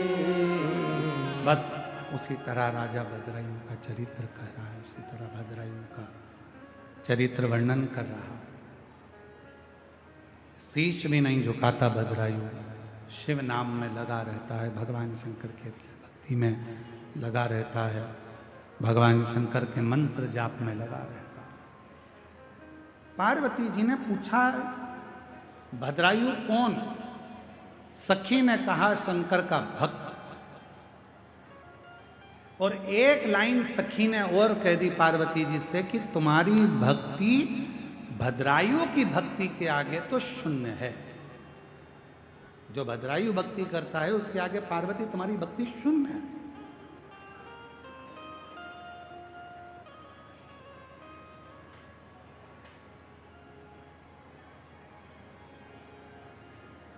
और दुनिया की बड़ी विडंबना है महाराज,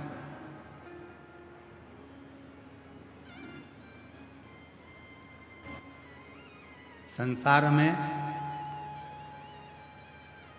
जितने भजन करने वाले होते हैं, जितना भक्ति करने वाले होते हैं, जितना मंत्र जाप करने वाले होते हैं, स्मरण करने वाले होते हैं, नाम कीर्तन करने वाले होते हैं, इनकी निंदा करने वाले 1000 गुना ज्यादा होते हैं, 1000 गुना ज्यादा। आप जितना जितना सत्कर्म में आगे बढ़ोगे उतने तुम्हारे निंदक बढ़ते चले। पर अपने को नहीं डरना, आग लगे बस्ती में क्या किसको रोइए, हम तो बाबा के भरोसे। फिर कुछ भी हो अपने को टेंशन। अब भद्रायु भजन करने वाला, भद्रायु राजा भगवान की भक्ति करने वाला, और पार्वती जी की दृष्टि पड़ गई और पार्वती जी की सहेली ने कह दिया तुम्हारी भक्ति राजा भद्रायु के आगे तो शून्य है, शून्य। अब जब इतनी बड़ी बात पार्वती जी को मिलेगी तो पार्वती जी का तो हृदय जल गया। पार्वती जी ने कहा ऐसा होता है क्या? मैंने कहा शिव जी की भक्ति को धारण करा है, शंकर की भक्ति को मैंने किया है और मैंने शिव जी को प्राप्त करा है। मेरी भक्ति के आगे क्या भद्रायु की भक्ति श्रेष्ठ है? पार्वती जी अपने घर चली गई। मौन होकर आज माता पार्वती बैठ गई, चुप, कुछ नहीं बोली। श्री गणेश जी का आगमन हुआ और गणेश जी ने पूछ लिया मां 3 दिन से देख रहा हूं आपको माता, आप मौन हो, कुछ बोलती नहीं, क्या बात है? गणेश जी ने जैसे ही कहा तो माता बोली कि मैंने सुना है कि भद्रायु राजा की शिव भक्ति बड़ी प्रबल है। इतने में तो मां ने कहा था और गणेश जी ने पूरा चिट्ठा खोल दिया। अरे मैया, राजा भद्रायु तो भद्रायु जी की जो धर्म पत्नी है कीर्ति मालिनी, वो इतनी बड़ी शंकर की उपासक है कि अगर शिव कह दें तो वो प्राण त्याग दें, इतनी बड़ी उपासक। अब तो माता के मन में आया कि सहेली कह रही थी, मतलब बात सत्य हो गई। अभी भी मन स्थिर नहीं रहा। आज मन में शांति नहीं थी तो भ्रमण करने के लिए बाहर चली गई। जैसे ही बाहर गई तो 2 सहेली और मिल गई, लक्ष्मी और सरस्वती।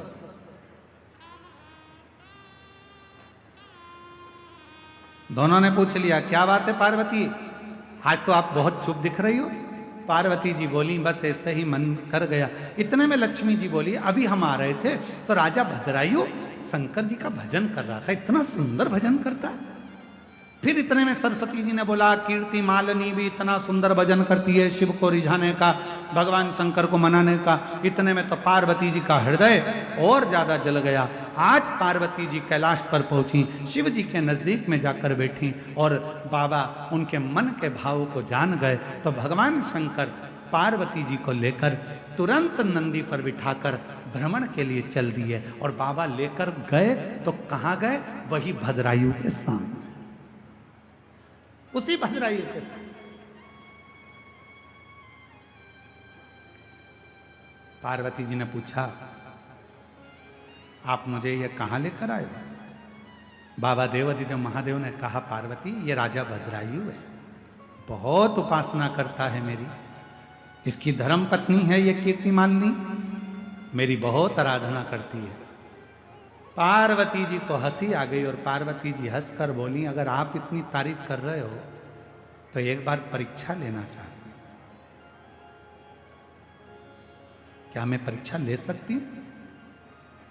आपको एक बात कही थी कथा में, जो शंकर का भक्त होता है, जो शिव की उपासना करने वाला होता है, जो शंकर को 1 लोटा जल चढ़ाने वाला होता है, जो शिव महापुराण की कथा को सुनने वाला होता है, उसकी परीक्षा कोई देवता नहीं ले सकता जब तक शंकर की आज्ञा ना हो जाए। शिव की आज्ञा ना हो तब तक उसकी परीक्षा कोई नहीं ले सकता। सोमवार का वो मंगलवार व्रत कर ले, शुक्रवार व्रत कर ले, गुरुवार का व्रत कर ले, रविवार का व्रत कर ले, तीज का व्रत कर ले, चतुर्थी का व्रत कर ले, दुनिया में कोई सा भी व्रत माताएं कर ले, पुरुष कर ले, शनिवार कर ले, मंगलवार कर ले, कोई भी व्रत आप कितने भी कर लो, किसी भी व्रत का फल आपको कोई देवता जब तक शंकर भगवान कृपा नहीं करेंगे तब तक उस व्रत का फल तुम्हें कोई देवता दे नहीं सकता। कोई पुरुष सोचे मैं शनिवार का व्रत करता हूं मुझे शनि महाराज फल देंगे, मैं मंगलवार का व्रत करता हूं मुझे ये भगवान फल देंगे, मैं रविवार का व्रत करता हूं मुझे ये देवता फल देंगे, मैं गुरुवार का व्रत करता हूं तो गुरु महाराज फल देंगे, मैं शुक्रवार का व्रत करता हूं तो माता जी मुझे फल देंगी, मैं ये व्रत कर रहा हूं बुधवार का तो मुझे गणेश जी फल देंगे। नहीं, पूरे शास्त्र पुराण वेद उठाकर देख लीजिए, पृथ्वी पर रहने वाला मनुष्य अगर बैकुंठ में व्रत करते तो बैकुंठनाथ दे देते, ब्रह्मलोक में व्रत करते तो ब्रह्मा जी दे देते, इंद्रलोक में व्रत करते तो इंद्रलोक में इंद्र दे देते। पर आप और हम सब पृथ्वी पर रहते हैं और पृथ्वी पर रहकर यदि हम कोई सा भी व्रत करेंगे उसका फल बिना शंकर की आज्ञा के मिल ही नहीं सकता, शिव की कृपा के बिना मिल ही। तेरी कृपा बिना न हिले लेते हैं श्वास तेरी कृपा से, बिना शिव आज्ञा के कुछ नहीं मिल सकता। तो भगवान शंकर से पार्वती जी आज्ञा ले रही हैं, आप बोलो तो मैं इसकी परीक्षा ले सकती हूँ, मैं परीक्षा लूं पर आपको मेरा साथ देना पड़ेगा। शंकर जी बोले ठीक है, अगर मेरे भक्त की परीक्षा लेना ले ले, मैं तेरा साथ दूंगा, क्या चाहती है? पार्वती जी ने कहा आप ब्राह्मण बन जाओ, मैं ब्राह्मणी बन जाता हूं। ठीक है, और बोल, बस इतनी कृपा करना। पार्वती जी बोली मेरी जो सवारी है शेर सिंह वो पकड़ने के लिए आएगा, आप और हम दौड़ेंगे, राजा भद्रायु के सामने जाएंगे। ठीक है, शिव जी ने कहा ठीक है, जैसी तेरी मर्जी, परीक्षा लेना है तेरे को ले। ब्राह्मण ब्राह्मणी का रूप रख लिया। आज राजा भद्रायु अपनी धर्म पत्नी कीर्ति मालिनी के साथ वन में भ्रमण कर रहे थे और वहीं पर ब्राह्मण और ब्राह्मणी शंकर पार्वती ब्राह्मण ब्राह्मणी का रूप लेकर भाग पड़े, दौड़ते दौड़ते आ रहे हैं, दौड़ते दौड़ते राजा भद्रायु कीर्ति मालिनी के सामने आ गए। राजा भद्रायु ने पूछा कौन हो तुम? ब्राह्मण दौड़ता हुआ कहता है पीछे सिंह पड़ा है, आ रहा है, दौड़कर हमें खा जाएगा, बचा लीजिए, बचा लीजिए, मेरी पत्नी पीछे रह गई है। इतने में पत्नी दौड़ती दौड़ती आई और पीछे से सिंह आया, उसने कीर्ति मालिनी के सामने, राजा भद्रायु के सामने ब्राह्मणी को पकड़ लिया मुख में, और तभी राजा भद्रायु से ब्राह्मण ने कहा मेरी पत्नी को बचा लीजिए, मेरी पत्नी मर जाएगी, महाराज मेरी पत्नी को बचा लीजिए। राजा भद्रायु ने बाणों को उठाकर साधना प्रारंभ करा।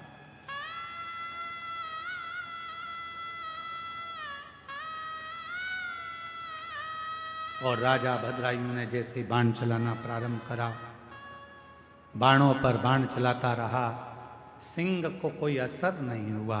बड़ा भयंकर सिंह था, शेर बड़ा भयंकर था, कोई असर नहीं हुआ। तब आखिरी में वो शेर ब्राह्मणी को मुंह में पकड़कर घसीटता घसीटता जंगल में ले गया। जंगल महाराज बाबा देव अधिदेव महादेव परीक्षा बहुत लेते हैं। आज राजा भद्रायु की जो परीक्षा चल रही है, ये परीक्षा साधारण नहीं है, बहुत परीक्षा। पर चिंता मत करना, हिम्मत मत हारना। जो व्यक्ति जिंदगी में हिम्मत नहीं हारता, फिर देव अधिदेव महादेव उसका हाथ पकड़कर उसकी मंजिल तक छोड़ पड़ाते। एक पत्र है, बड़ा सुंदर है, देखिए।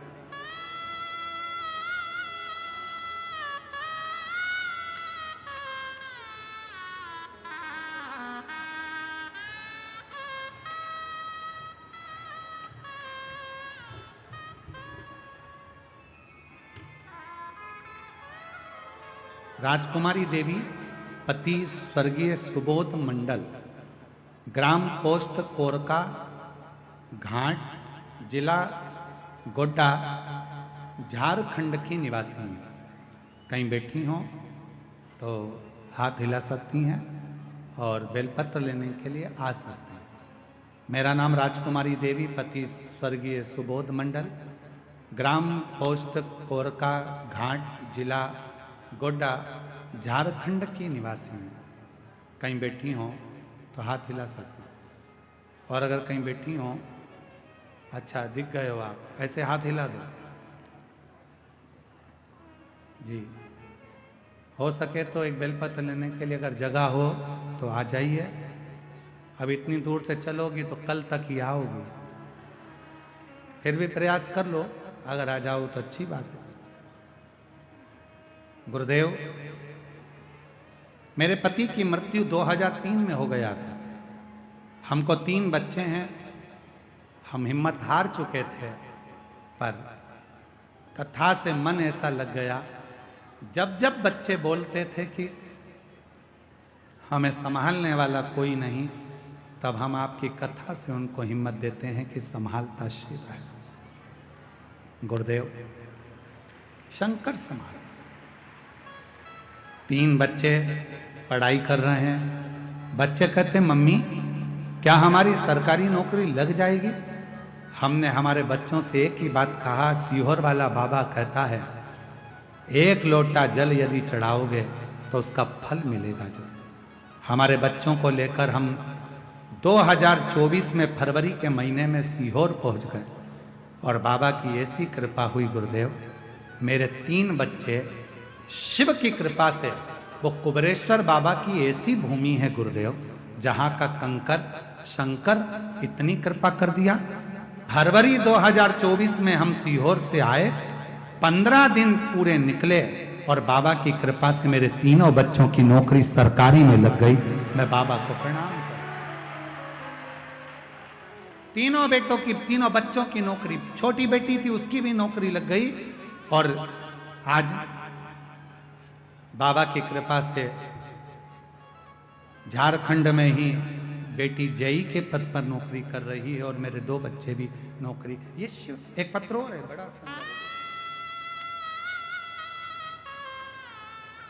गुरुजी, मैं राकेश ठाकुर, जिला गोड्डा से, राज्य झारखंड का रहने वाला हूं। 1 लोटा जल पशुपतिनाथ के व्रत का वर्णन करूं। एलईडी पर पत्र चल रहा होगा, आप पढ़ सकते हैं। इनका शब्दों में मैं वर्णन नहीं कर सकता। 2024 में मेरे गाल में कहीं बैठे हों तो हाथ हिला सकते हैं। राकेश ठाकुर, जिला गोड्डा से हैं, झारखंड से। कहीं बैठे हों तो बेलपत्र लेने के लिए आ सकते हैं। 2024 में गाल में गठान हो गया था, जो कि पशुपतिनाथ का व्रत, एक बेलपत्र, किसी के कहने पर बेलपत्र को खाना प्रारंभ करा, शिव जी को जल चढ़ाना प्रारंभ करा और डॉक्टर को आप कहते हो कि शिव मानकर दिखाओ, डॉक्टर को भी इलाज कराता रहा। आज बाबा की कृपा से मेरी सारी रिपोर्ट नॉर्मल है और मेरे गाल की गठान गल गई है। मैं बाबा को यहाँ प्रणाम करने के लिए आया। कहीं बैठे हो तो आ सकते हैं। एक पत्र और बड़ा सुंदर है।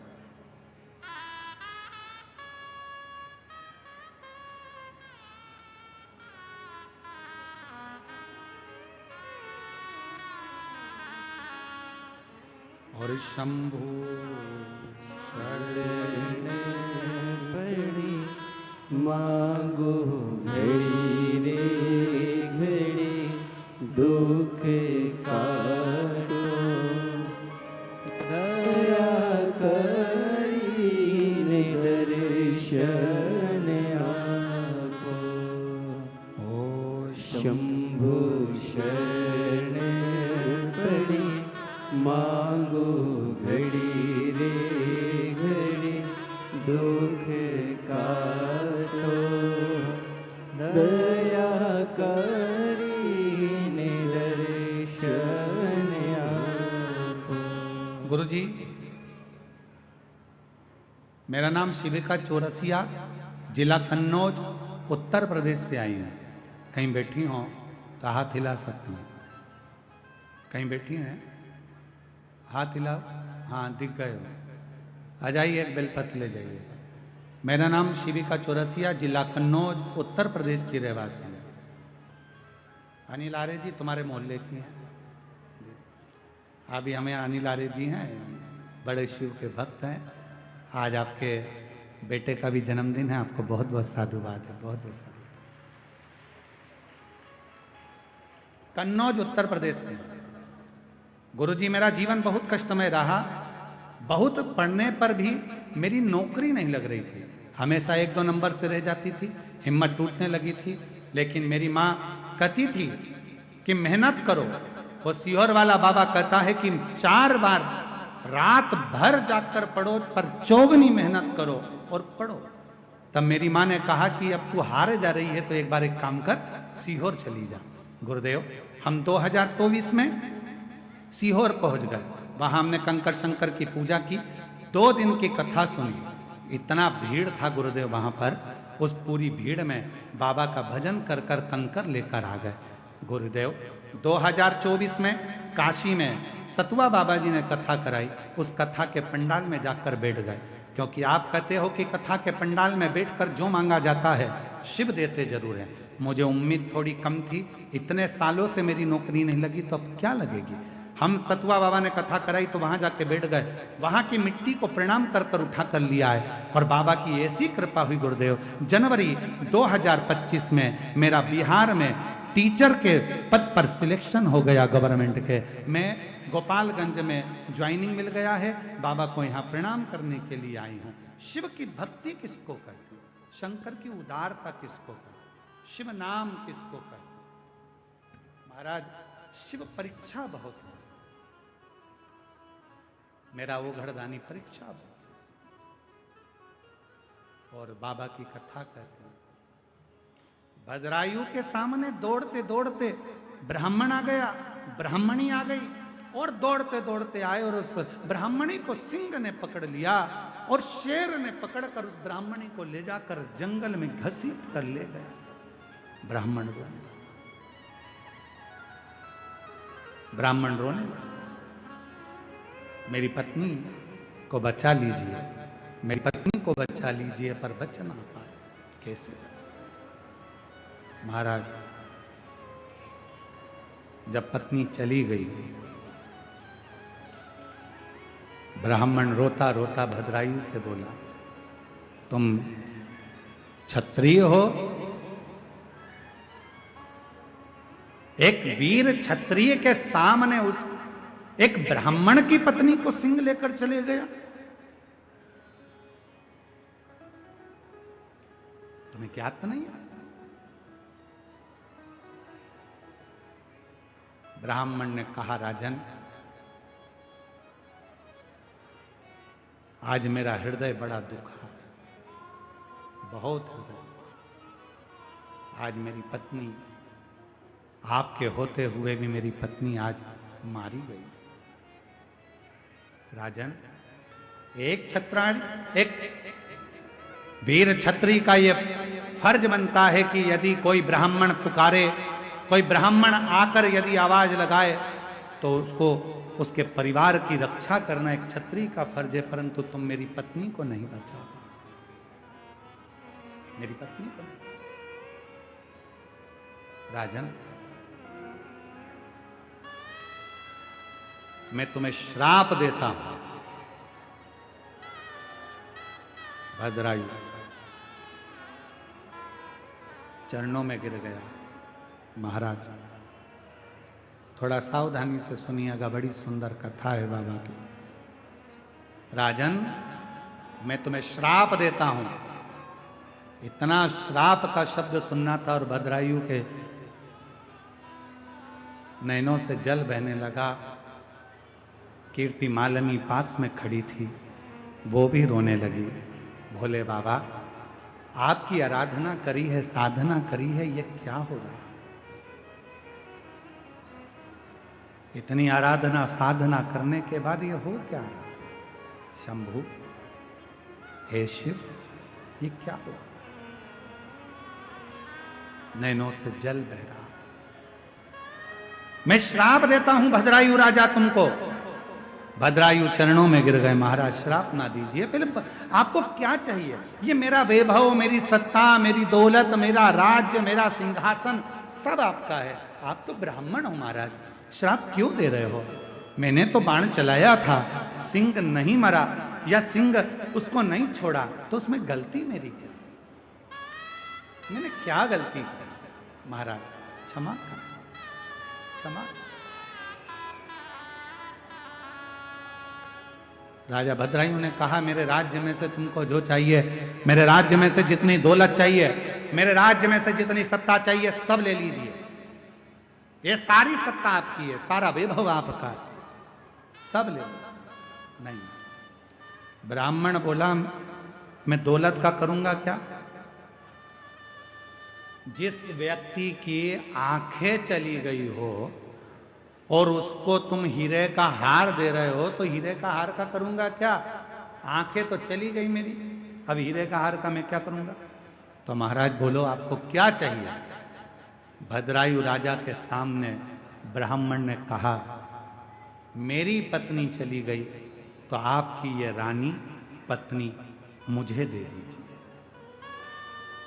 ये कीर्ति मालिनी मुझे, इस कीर्ति मालिनी के साथ मैं विवाह करूंगा, आप मुझे दे दो। बड़े भाग्यशाली हो, आज प्रदोष के दिन ये कथा आपको सुनने को मिल रही है, और वो भी भौम प्रदोष के दिन, सोम प्रदोष के दिन इस कथा का, सोमवार के दिन, इस प्रदोष के दिन इस कथा का लाभ ले रहे, बड़े भाग्यशाली। कहते हैं राजा भद्रायु की इस कथा को जो श्रवण करता है, स्कंद पुराण में लिखा है राजा भद्रायु की इस कथा को जो श्रवण करता है, 1000 वर्ष भी अगर कोई मृत्यु लोक में जीवित रहे और वो शिवरात्रि का व्रत ना कर पाया हो, तो इस कथा के फल से उसे पुण्य फल प्राप्त हो जाए, मात्र इस कथा को श्रवण करने। राजा भद्रायु की कथा का इतना वर्णन है महाराज, ये साधारण राजा भद्रायु नहीं, जो शंकर भगवान की अविरल भक्ति में डूबने वाला। कहते हैं जिस मार्ग से कोई शंकर भगवान का भक्त जाता था तो भद्रायु वहां बुआरी लगाता था। कहते हैं भद्रायु की धर्म पत्नी कीर्ति मालिनी मां बुआरी लगाती थी, झाड़ू लगाती थी। आजा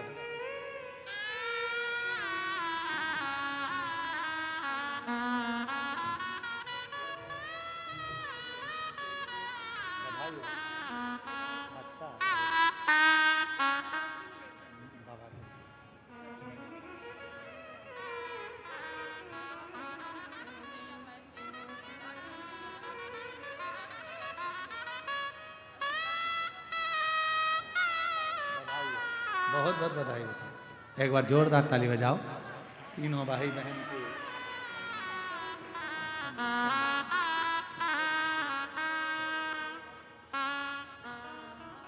शिव कृपा किसको कहते हैं? राजा भद्रायु का चरित्र कह रहा है। राजा भद्रायु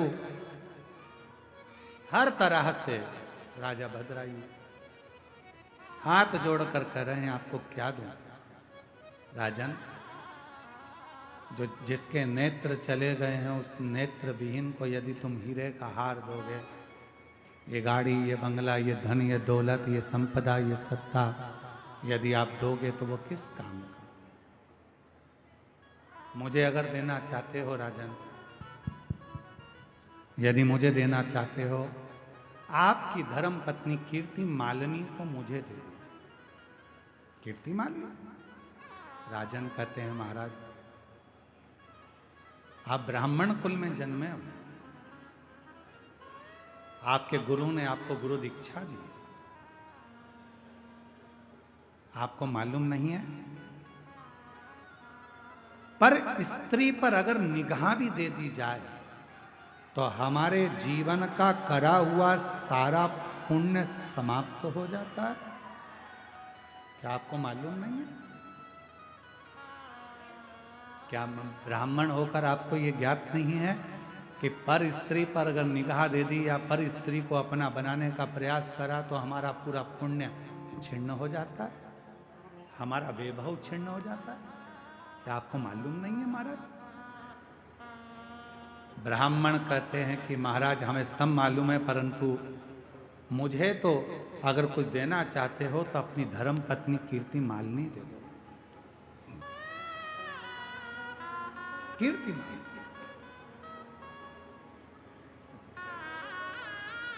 महाराज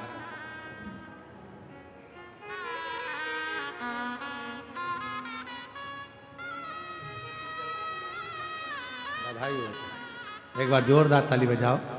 बाबा की कृपा से सरकारी नौकरी लगी है। बधाई हो।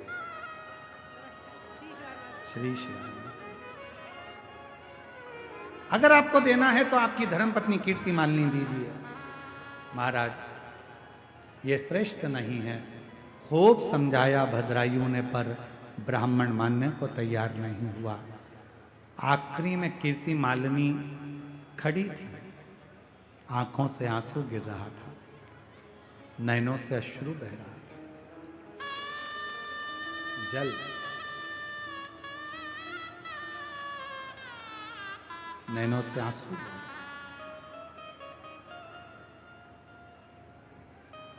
एक कथा है।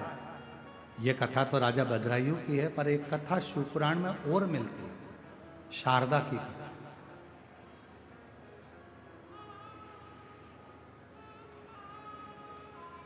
कई लोगों के हृदय में प्रश्न अड़ जाता है। कई लोग हमारे पास में आकर प्रश्न करते हैं, आप कहते हो 50 साल की स्त्री हो गई, उसको बच्चा कैसे हो सकता है? कई लोग कह देते हैं कि वो जब उसका रजो धर्म ही नहीं आ रहा तो उसको बच्चा कैसे हो सकता है? आप कहते हो 40 साल शादी के अगर उसको बच्चा हो गया, ये कैसे हो सकता है? कई लोगों के दिमाग में ये प्रश्न पड़ा रहता है। तो मैं उनसे निवेदन करूंगा, एक बार स्कंद पुराण और एक बार शिव महापुराण को गीता प्रेस गोरखपुर की लेकर आना, पूरा पढ़ना। उस शिव पुराण में एक चरित्र ऐसा भी आता है, शारदा देवी का चरित्र आता है, जो शारदा जिसका विवाह हुआ और विवाह की रात्रि को ही, विवाह का रात्रि का समय था, संध्या पड़ रही थी, पति पत्नी को कक्ष में छोड़कर बाहर पानी लेने गया था, उसके पति को सर्प डस लिया था। शारदा का चरित्र। और पति मर गया विवाह की प्रथम रात्रि पर। पत्नी, सारा परिवार रोते रोते, भाई बंधुओं ने निकाल दिया, ये विधवा हो गई, विधवा हो गई, विधवा हो गई, और उसको अपने बाप के घर, पिता के घर भेज दिया था उस शारदा को। ये शिव पुराण का चरित्र, ये स्कंद पुराण का चरित्र हम आज प्रदोष के दिन इसलिए वर्णन कर रहे हैं, आपकी जिंदगी में उतरे ये बात कि लोग प्रश्न खड़ा करके उसका उत्तर है। शारदा अपने मायके चली गई, बाप के घर रहने लगी। 3 भाई थे, भाभी थी। आज भैया भाभी कहीं चले गए थे। एक नेत्र से विहीन एक मुनि अपने शिष्य के साथ उस शारदा के घर आ गया था। शारदा ने सेवा करी, मुनि ने आशीर्वाद दे दिया, एक विद्वान पुत्र तुम्हारे गर्भ से जन्म ले, तुम्हारे पति के माध्यम से, तुम्हारे पति के द्वारा एक विद्वान पुत्र जन्म ले। शारदा ने मुनि का हाथ पकड़ा, बाबा क्या कह रहे हो? मेरा पति मरे हुए सालों हो गए और मैं विधवा, मेरा पति चले गया, तुम कह रहे हो मेरे पति के द्वारा मुझे बच्चा होगा? कैसे होगा? मुनि शारदा के सामने कहते हैं, अब तो मेरा वचन झूठा नहीं जा सकता, क्योंकि मैं शंकर का भक्त हूं। शिव का भजन करने वाला यदि अपनी वाणी से एक बार कह देता है तो उसको तो शंकर को भी पूरा करना पड़ता है, वो उसको स्वीकार करता है। शिव को भजने वाला यदि अपने मुख से एक बार कह दे, कई लोग कहते हैं आप कह दे तो ऐसा हो गया, आप कह दे तो वैसा हो गया, आपकी बात शंकर जी रख लेते। शंकर का भक्त यदि कुछ कहेगा तो उसकी लाज देव अधिदेव महादेव को रखना ही पड़ेगा, रखना पड़ेगा। मुनि ने कहा, मैंने वर दे दिया, अब तो ये सिद्ध होगा। शारदा ने पांव पकड़ लिए, अगर ये सिद्ध होना है तो तुम्हें मेरा गांव छोड़कर नहीं जाना है। मैं जानना चाहती हूं, क्या मेरे पति मरकर चले गया और उसका गर्भ मुझे ठेर जाएगा? हो नहीं सकता, कभी नहीं हो सकता। वाह! एक दिन मुनि बैठे थे, नेत्र नहीं थे, शिव की आराधना कर रहे थे। शंकर की भक्ति करते करते मुनि ने कह दिया, शारदा आज रात्रि को तुझे तेरे पति का स्वप्न आएगा, तेरा पति स्वप्न में तेरे कक्ष में आएगा। शारदा, स्वप्न में ही तेरा पति तेरे कक्ष में आएगा और तुम दोनों साथ रहोगे और तेरा आज ही रात को गर्भ वो स्वप्न में ही ठहर जाएगा। और शारदा के हाथ में शंकर का चढ़ा हुआ जल मुनि ने दे दिया। जल का आचमन शारदा ने कर लिया। रात्रि को स्वप्न में पति आया और शारदा का गर्भ ठहर गया। पूरे नगर के लोग थू थू करने लगे, ये विधवा होकर, बेधव्य होकर इसका गर्भ कैसे ठहर गया? ये बेधव्य होकर, विधवा होकर शारदा तेरा गर्भ कैसे ठहर गया? सारे गांव के लोगों ने इल्जाम लगाकर शारदा को बाहर निकालना चाहा। तब मुनि ने कहा इसको बाहर मत निकालो, इसका प्रमाण भी शिव ही देंगे।